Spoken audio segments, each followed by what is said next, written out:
It is the bloodiest single day in American military history. The date is September 17, 1862. The battle, Antietam. Confederate General Robert E. Lee is invading the North for the first time in search of a decisive victory. Opposing him is Union General George McClellan, one of the most overcautious commanders ever to wear Union blue. But his customary caution evaporates when a Union soldier finds a copy of the marching orders for Lee's army wrapped around 3 cigars. It's essentially like finding the playbook on the eve of the Super Bowl of your opponent. McClellan gets these plans and he says, I have here in my hand the battle plans with which, if I cannot whip Bobby Lee, I will go home. His army confronts Lee at the town of Sharpsburg, Maryland, along Antietam Creek.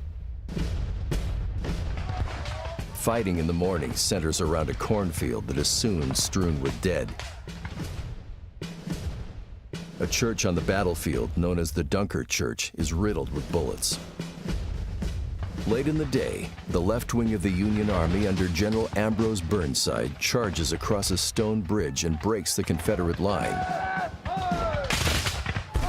A Union victory is in sight.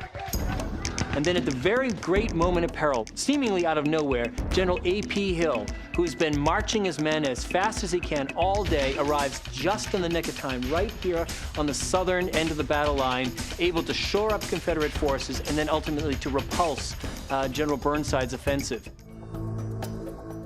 23,000 men are killed, wounded, or missing after 12 hours of savage fighting.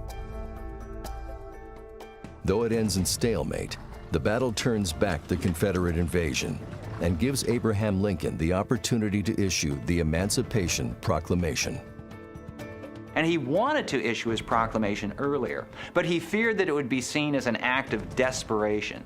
The Union armies had not been doing well. He needed something that he could call a victory, to show that this is what would follow from a Union victory. Antietam was by no means a clear-cut victory, but it was enough for Lincoln.